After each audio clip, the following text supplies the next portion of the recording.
Welcome back to another episode of the Beneath Behaviour podcast. In this episode, we're going to be getting beneath the topic of supporting an autistic child with social communication. And to do that, what we first have to do is think about our perceptions of what social communications are as a parent. Because often the way that we see social interactions or the things that we assume are problematic for the child may not actually be problematic for the child, but our belief systems and our assumptions and our reference points of autism and of life in general can sometimes cloud us being able to really understand what's going on for your child in terms of social communication. For example, the medical model often gives you this big long list of things that your child can't do in that social environment, and often that can become a bias or an obstacle for you. You assume that that's what's happening for the child. So, in today's episode, you're going to learn how sometimes you can have unknown or unconscious belief systems or unconscious perceptions of social interactions that could be interfering how you support your child with autism. We're also going to learn how you can use your relationship to help teach your child about conflict resolution and how you don't have to be a perfect parent being positive all the time. So stay tuned in this episode while we talk to Mum Lisa, who has a wealth of knowledge about autism and is doing a really great job, but just wasn't aware of some of the hidden thought processes and belief systems and assumptions that she can make sometimes that interfere or could be interfering with how she wants to support her daughter with social communication. I'm Jackie Hall, and this is Beneath Behaviour, where we break down stress, reactions, and get to the heart of why we all do the things we do. We'll have real conversations, find real solutions, and have absolutely no judgment. Let's talk. On today's show, we have Mum Lisa, who has a 10-year-old autistic child, and she's wanting to know how she can support her daughter to communicate with her peers and friends. Welcome to the show, Lisa. Thank you very much. Nice to see you again. Yes, likewise. Tell me a little bit about what's going on for your daughter and how you want to support her more. Well, I think when any parent does have an autistic child, growing up with an autistic child and going to school and a high school, I think it's very important to support them when they're in primary school. I think it's really good to know what you're dealing with an autistic child if one is diagnosed to be autistic. Yeah. And arming yourself with knowledge before they get older and they need help with that, you know. Yeah. I think as the child grows and getting into a higher grade, becoming older and more aware of their surroundings and friends, it's always good to have background knowledge on autism, because I think once you have a clear understanding of that, then the child will have a clear understanding of that later on in life. Yeah. And I think it's very important to be honest and direct with your child about autism and learn to embrace it and learn to use different dialogues, different words to embrace autism. And supporting networks is very important too. I think the 4 circles really make a difference. Speech therapy, OT, psychology, and things like that will really help a child with autism later on in life. So tell me, how is she going with her social interactions? Like, what are some of the challenges that you see that you already know that you want to support her with? Always speech and learning how to communicate with other children. So that's where I have a speech therapist at school. Yep. And an OT that can help communicate and help her with that. So it's all about education and learning for the child. It's just we know how to automatically do it, but I think a child with autism has to build that in a certain part of their brain because it's depleted when they're born. It's not exactly there. So what if we let the child be more aware of that they're not too strong in communication, and that's okay. we're here to learn it and help the child teach that. Mm-hmm. Then if they're aware of that, they can remember that, and if they want to be interested in that, then they can build towards that, because I Yeah. think a lot of autistic children, they don't have many friends because they don't know how to communicate, how to build a friendship, how to connect. But if you're there with the cards on the table and you've given yourself self-help through professionals, and then you Mm-hmm. can therefore bring it through to the child, then that will give them a very good starting in life. Yeah. And this Yeah. is what I think parents can do or should do. Yeah.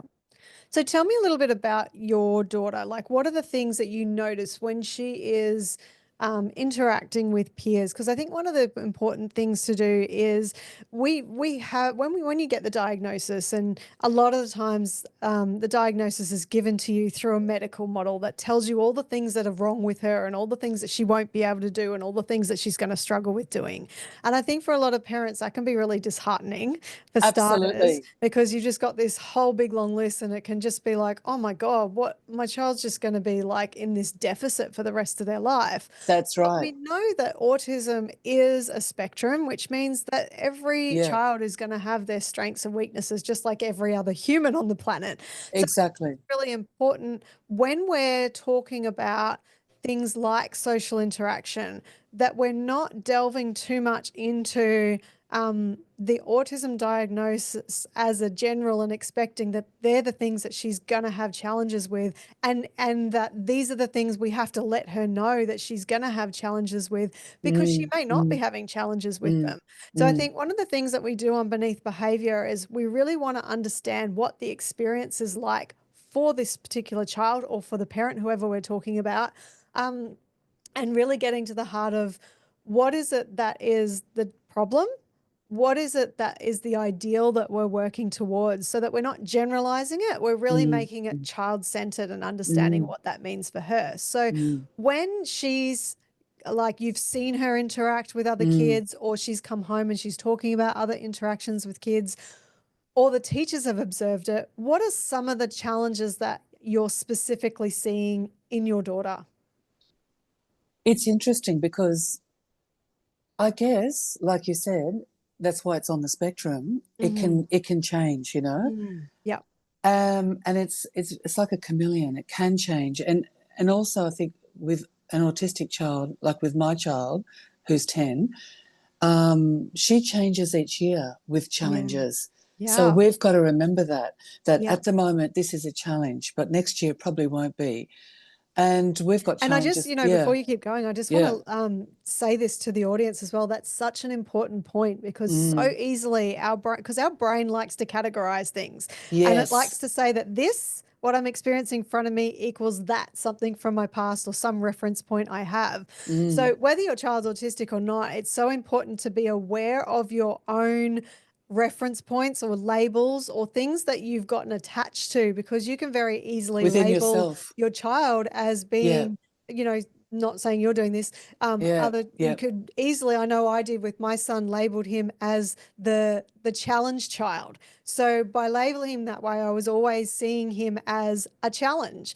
And so yeah, when your brain is focusing on him being a challenge, you're not looking outside of that. So similarly, when you're saying that your daughter's changing all of the time, that's so great that you're able to be flexible with that and recognize yeah, that. Because yeah, if, for example, she's 8 years old and she's having difficulty understanding facial expressions or body language and knowing what that means, and you think she always needs help with that, she might have needed help with that at 8, but doesn't need help with that at 10, because she's had 2 years of practice and 2 years of her aha. brain developing. You So see? it's great that we do need to Yeah, be aware and adjust those reference points. So I just wanted to make that point really quickly, because you're doing that so naturally, but that isn't something that comes natural to other parents. So I yeah. wanted to really highlight that. So thank you for Oh, me to do that. and also I think in life, if your child is autistic and has challenges at school or wherever they are or may Mm, be, I think instead of talking to the child, I always like to ask the child. yeah. and put it on her. And it gives her cognitive mind a chance to think and express on how she feels. Yeah. Because So how is she yeah, feeling in terms of her social interactions with friends or peers or strangers? Like, what are some of the challenges she's telling you that she's having? sometimes they don't tell you. And Mm, if you're lucky, sometimes they do tell you. yeah. So I think sometimes, look, with autism, they I've noticed that they do like to be in their own world, Mm-hmm. and that's a strong point, I think, there. Yeah. So sometimes they get a bit stuck in that. So I Mm-hmm. think that's where, like, when I see her, sometimes she's great and sometimes not so. Sometimes Mm-hmm. she, which is fair enough. Sometimes we don't want to talk to people, and sometimes we Yeah. do. Yeah. But what I'm saying is, on an autistic kind of level, they do need a little bit of help with a bit of guidance and reminding them of, don't forget to ask how your friend is today. Yeah. She Yep. she'll want to know, and she'll love that if you ask her. So always reinforcing the child not to forget certain questions for their friends, certain Yeah. cues, things like that. Because Yeah. sometimes if you know the basic situations, the basic things that autistic people can do, don't exactly stereotype them into it, but always keep it as a background staple of what could occur or what does or could occur in an autistic child, and Yeah. then just keep an eye on it. If it needs enhancing, enhance it and remind it. Yeah. And if it doesn't, then that's good too, but Yeah. it's got to stay flexible, I think. Yeah, absolutely. And being aware of where she may be getting stuck. And one of the things that, like you've also mentioned as well, that they like to sometimes be stuck in their own world. And sometimes that's okay because, of course, we We're like like to that do too. that as well. And we Yeah, don't always see? want to be talking to a lot of people sometimes. But being very mindful of what our idea of uh, right versus wrong is, because we Mm, can have these ideas that friendships and relationships need to look a certain way, but mm, that may not be what mm. your daughter wants. She may not want her friendships to be, the same as what you think they should be. So, for Yeah, example, that's right. she might be happy with one friend and only seeing one friend like an hour or so a week outside of school, or if that. Yeah, She yeah, she might be happy to just go to school, interact, and come home. Or for yeah. some kids, it might be that they really don't care about social interaction because they get Mm, enough connection at mm, home. So it is being really mm. You mindful of see? her preferences, but at the same time, we have to kind of balance that with, is that preference because it's too hard, or is that preference because it's just something that I like? I don't necessarily want. Is it a want or is it a challenge? Because we don't want to stick our head in the sand and go, oh no, she prefers to be on her own, or she Exactly. prefers to be in her own world because That's where it's tricky. yeah, because she wants to, or does she want to be in her own world because she doesn't have the skills? And we kind of need to balance that, because we don't want her to stay stuck because it's too hard. That's where we want to resource her to come out of that shell a little bit more. But we have to be really careful about how she does that. Yes. Mm. So, what are some of the questions that you have asked her in regards to her social interactions, and what are some of the answers that you gotten? Oh, when they go to school, you always like to ask, who did you play with today? And if they're looking at you in a different way, you think, oh, no one or someone or who, you Hmm. know? Yeah. If they say they've been playing with a certain friend that they know, then that's always good. Hmm. And then I like to ask further questions. Did you have a good time? What did you play? You just need to get more information of who they've been playing with. If they Yeah. haven't been playing with anyone at all that day, I like to ask the question, how did you feel about that? Were you Yeah, okay I with was that? literally just about to Yeah, say that same thing. I love that, because it's really just yeah, going, I'm not going to assume because you didn't play with somebody that that's a yeah. bad thing and that you must have been really sad, because sometimes that's our reference point, right? That's right. Yeah, like I That's it. remember when my son was started prep, and Yeah. he had no friends to play with, Oh, and they had this no friends chair at school, and Oh, the kids were meant to sit in the no friends chair, and the kids would see the kids there and then go up and ask them to play. And I was ah, mortified because I yes. know when I was at school, I had girls who liked me one day and hated me the next. So, it was always really like, friendships were always really hard. So when Yeah. I heard about that, I had this big long letter that I was going to write, and I was going, this is ridiculous. How long does a child need to sit in that chair before they start to feel like there's something wrong with them? Because you're Uh-huh. expecting these kids that are in the moment to notice that there's a chair there and to go and see that child and go and ask them to play. I'm like, this is crazy. That's what And I then was it turns thinking. out that he went and sat in that chair, and then he met his best friend who came up to him, and they were best friends all the way through Oh, prep. wow. He stayed there that one Wow. year. But That's they ended up being fascinating. really great friends. So I'm like, what do I know? Because Oh, my reference yeah. points on, Yeah. having no friends is like mortifying and sad and lonely. And, I was Exactly. projecting that onto him. So, and he was like, oh, well, I need to sit on this chair. Someone will come. And luckily somebody did. Oh, wow. Yeah. But it is You the see? perfect example of, I Yeah. love that you asked that question, Yeah. how do you Got to feel extend about it. that? Yeah. Yeah. And how does she feel if there are those days? I think sometimes those days she doesn't mind. Sometimes other days she does mind. Mm-hmm. So I think the mind and the feeling is always it's always changing, you know? Yeah. Yep. Yeah, and that's why it's a bit like a chameleon. You've got to keep the mind open and you've got to look at the reasons why, if, how come, Mm-hmm. and then it Why does it works. make sense? That's why we look at Yeah, beneath behavior, yeah, so that that's we can it. go, how can we make sense of the behavior that I'm seeing? It makes sense because of how that child is thinking or feeling in that moment. So parents need to be that detective that kind of gets a sense of, what must my child be thinking to be feeling this way or behaving this way, so that I can know if I need to do anything or Mm, if I need mm, to support mm, in any way. mm. And then, now that I understand why they're doing what they're doing or feeling what they're feeling, then I can kind of understand what I need to do in order to support them.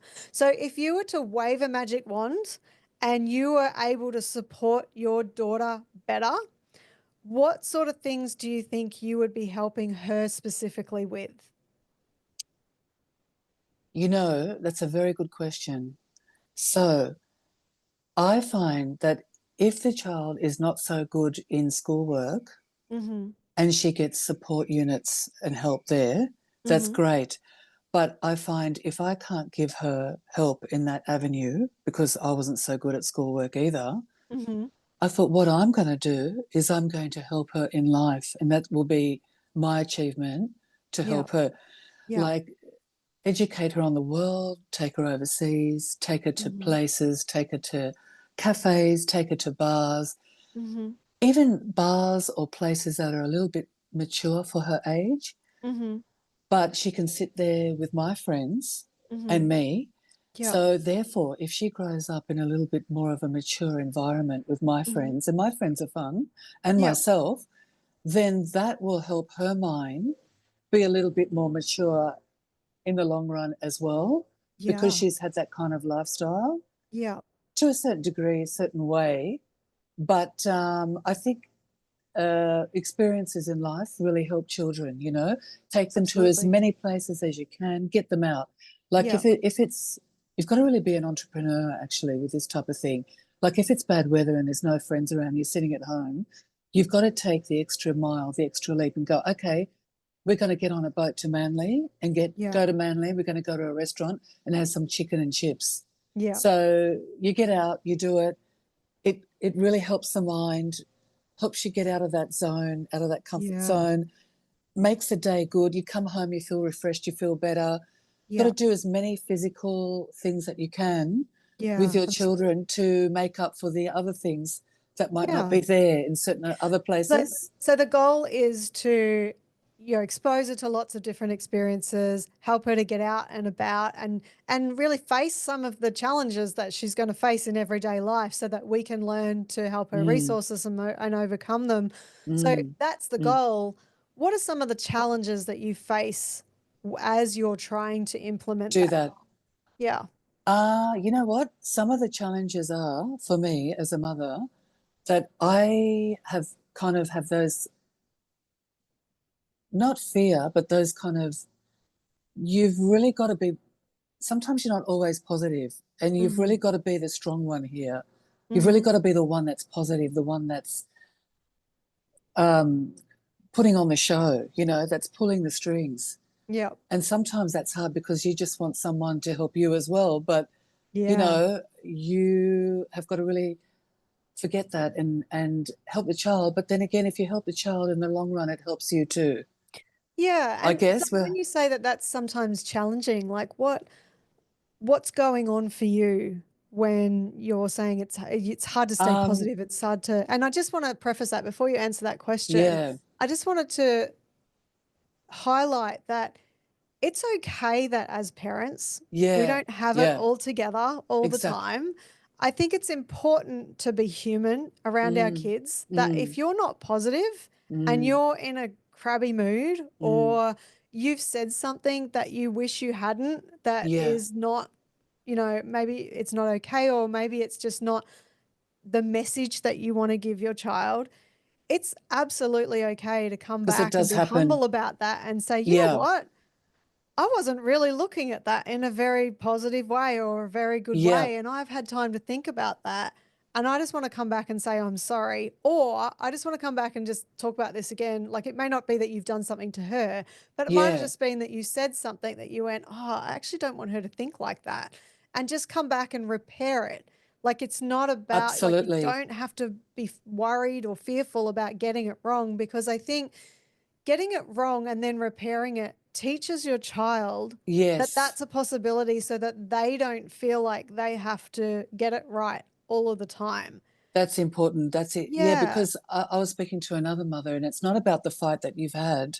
It's about coming back to them and absolutely. repairing it and talking about it. If you just Yeah, leave it and yeah, there's no discussion about it, yeah. then that's a whole different ball game altogether.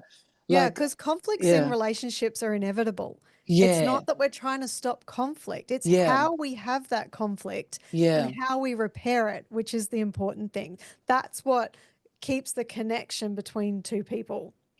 Is yes, how you have the conflict. Are you having a disagreement with respect? And are you repairing that conflict? If it hasn't been with respect, or it has kind of gone off the rails a little bit, we're coming back and we're repairing it. And that's going to teach her a lot of resilience in relationships, and it's going to help her to not personalize relationships, because she realizes, which is also an important part of communication and relationship yeah, training, is that we know that other people's behavior comes from their belief systems and how they're perceiving things. yeah, And I don't need to personalize that. I want yeah, to understand what's going on for the other person so I can respond to that. But I mm, don't need to personalize it, because it's not about me. mm, I need to reflect on how I've been in that conversation and how I'm mm, thinking and how I'm feeling. And I need to take ownership for that, but I don't take ownership for the other person's behaviors. I can mm, be aware of if I've mm, influenced those behaviors through mm, how I've been thinking and feeling, and I can tweak and change that. mm, But what they do is coming from their belief systems, and that's for them to sort out. So I think you being um, less than perfect when you're supporting her is going to be real great grounds and opportunities for growth for both of you. yeah. Yeah. That's why we've got we do have a good connection in communication, Yeah. because I've always come back and said, "Oh, look, I don't feel good today. I'm not happy." It is hard for me, for mum too sometimes, Yeah. and I'm not the perfect mum. And what do you think? Do you think I'm doing a good job? Always reflecting it back on the child, asking the Mm. child questions, being Yeah. honest with your child about your feelings, Yeah. because I think, like you said, if they know that you're being a human being too, and you're trying, and it can be challenging and can be hard, then they've Yeah. got more understanding Yeah. of what the parent is going through, Yeah. It and becomes normal that, sometimes, there's great times and sometimes there's challenges, and because that's we do okay, think and feel differently. and Yeah. sometimes that is going to clash. Yeah. And so we want to create that. Everything that we do in our parenting needs to reflect like a training ground for life. So Yes. in life, we're going to Yeah. have Yeah. challenges in our relationships. So in the family home, we don't want to try and, like we don't want conflict all the time, obviously, and we're going to be Mm, trying to, mm, um, minimize that. But if mm. it happens, which it inevitably will, like we'll have a bad day, Yes, we'll feel crappy, we'll say something bad, exactly. something like that. We just own it. And I think Yeah, sometimes that's own it. the hardest thing to do for parents is to own our own stuff because Mm. we think that we're such bad role models if we, fall from grace. But if you don't put yourself on a pedestal to begin with, you accept the reality that, I'm going to think certain ways, feel certain ways, I'm going to own it, I'm going to change it, I'm going to be growing myself, you That's won't right. feel so pressured to get it Yeah, right all the time. yeah, exactly right. Yes, Yeah. that's why I think a lot of reading and communication with people is very important. Yeah. It can change things around very quickly. Yeah. But that's why I think I love this podcast because people can listen to what we have to say, and Yeah. they can take a lot of pieces of this podcast and think, oh, okay, that I never thought of that, Yeah, absolutely. and this is great. And Yeah. because no matter where you are, sometimes you might not get enough communication with parents that are going through what you're going through with children with autism. And Yeah. I'm in the city, and I mean, I kind of feel like it is a bit of a lonely journey Mm. because people are busy, they're doing their own thing, and you don't exactly know who's got what at school and who's Yeah. been diagnosed.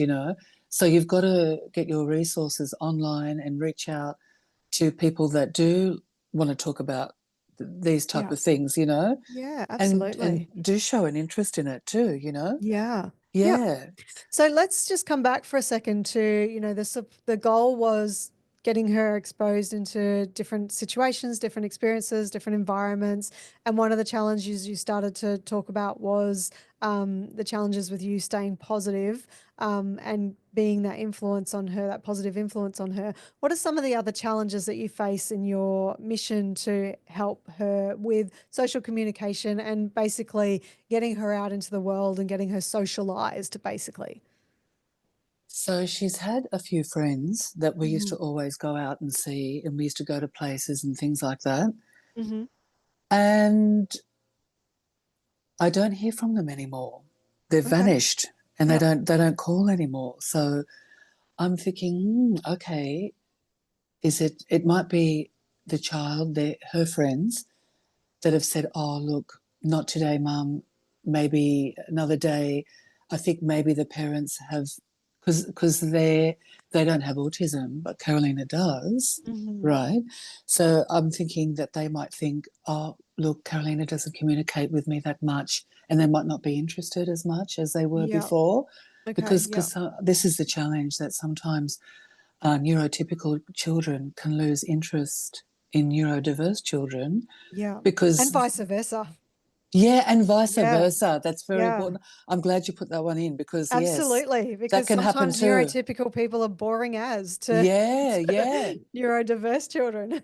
yeah. Because Caroline is quite out there, and Yeah. quirky, and Yeah. she's funny, and so Yeah. that's right. I'm glad And you said especially that. at this age too, as you get into that preteen, teen years, and for girls as well, some neurotypical girls can end up being quite superficial, and be Yeah, into, especially in the yeah, city areas, that they're yeah, into all of their clothes and all of their yeah. what feels like trivial conversations. And it's different, obviously, for every child. There's probably some autistic children that love that kind of thing, but at the same time, sometimes they just don't understand why it's such a big deal that we need to have, these kind of clothes or this kind of, Carolina, exactly like yeah, because she's not yeah. into that. So we have to be mindful again that Yeah, we're not assuming, we're not making those assumptions on why those relationships kind of petered off, because it's yeah. natural See, around this age too that there are going to be those changes as they get changes. into those preteen and teen years because the Ah, interests are going to change. uh-huh. So it might be worth, I mean, if you're able to do this, get the information from the parents, Yes, I was thinking that. or if you can get the information from your daughter as well, Mm, oh, what happened to these friends? I haven't seen you them for a little mm, while. Like, mm, everything okay? Or, mm, do you still hang out with them? Maybe mm. you could get some understanding from her if you don't get any understanding from her. And also not just the understanding from her, but the sense of how she feels about it can be a really Yes, good key to understanding that dynamic and what's actually happened in those relationships. Because she yes. might be, oh yeah, they just, they started to like this and this, and I just didn't like doing that anymore. So I just decided not to really hang out with them anymore. Or it might have just come to a natural conclusion. I mean, it may That's not true, have you know? to. So we've Yeah. got to think of it from both perspectives. So I'm not saying don't assume, like we can kind of go, oh, maybe this has happened. So we can be curious about one side of things. But if we're going to be curious about one side of things, we also have to challenge ourselves to be curious about the other side of things. So if we're curious about the fact that maybe there was something going on in the relationship that the neurotypical kids didn't quite understand your daughter and they kind of Mm, lost mm, interest. You also have to mm. be curious about the other side, that maybe your daughter lost interest, or maybe she That's was what the instigator of that relationship falling apart. I was thinking that, and I actually Yeah. kind of saw that now that you've said that. Yeah. Right. You're absolutely spot on, actually. Yeah. And the other day she said, "Oh, Mum, I like Tessa because she's crazy like me, and we get on." I went, "Oh, Yeah. fabulous! You found a crazy friend like yourself. That's brilliant." I So love that. they connected. So she knows, you Yeah. know. So you see what I mean about that? Yeah, Crazy friend to me sounds yeah, like we're being authentically ourselves and we yeah, like it, yes. as opposed to some kids who may feel like they have to live up Mm, to a certain facade or a certain identity. mm, And these preteens and teenage years are all about mm, playing around with different identities, and I think this is one of the strengths of a lot of autistic children. Not every autistic child, some really do struggle with that identity, but some autistic children, especially the younger preteens, mm-hmm. um, are authentically themselves, unapologetically them.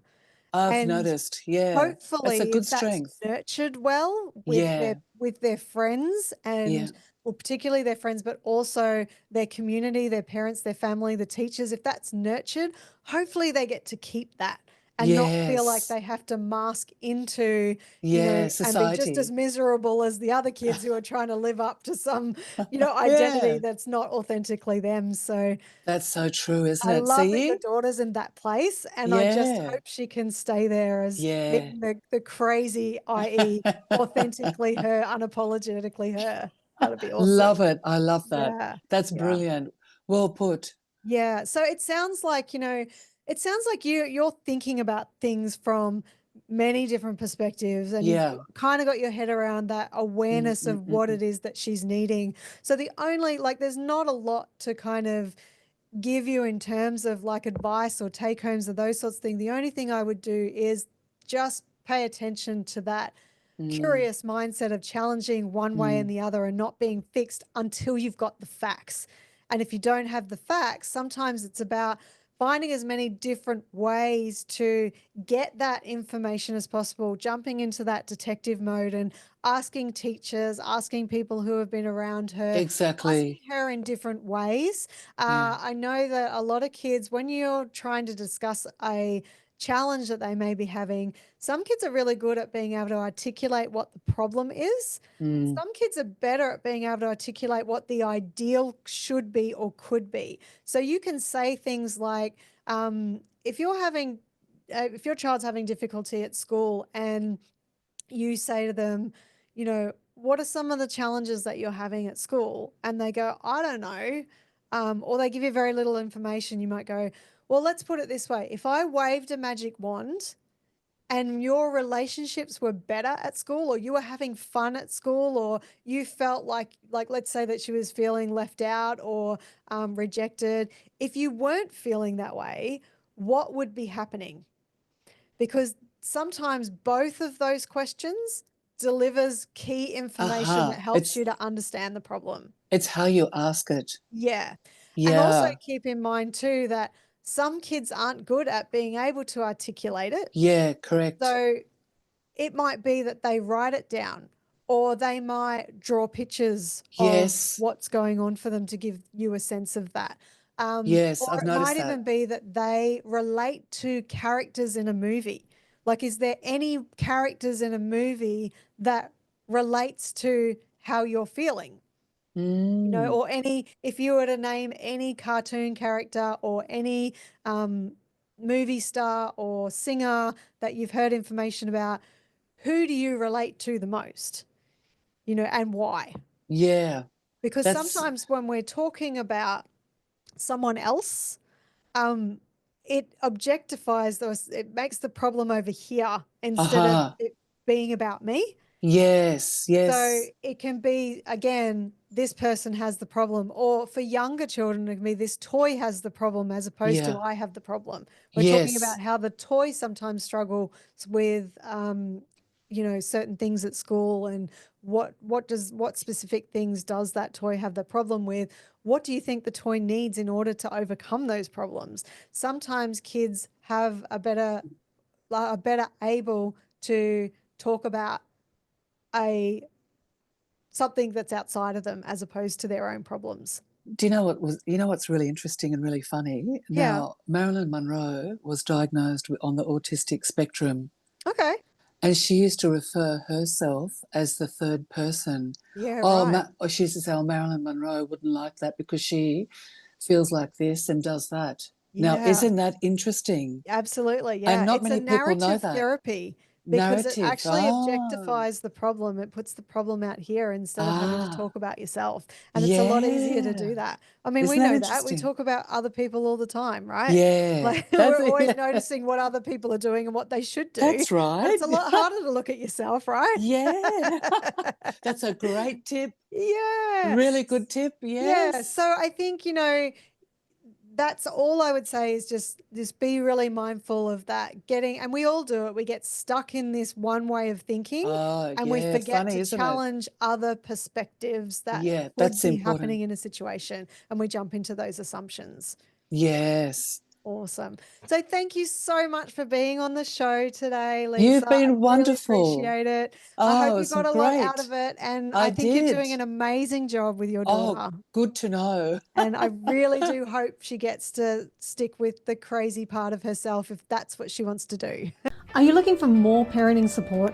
Visit the Parental Stress Centre for expert-led programs designed to help you and your child to thrive. Find out more at parentalstresscentre.com.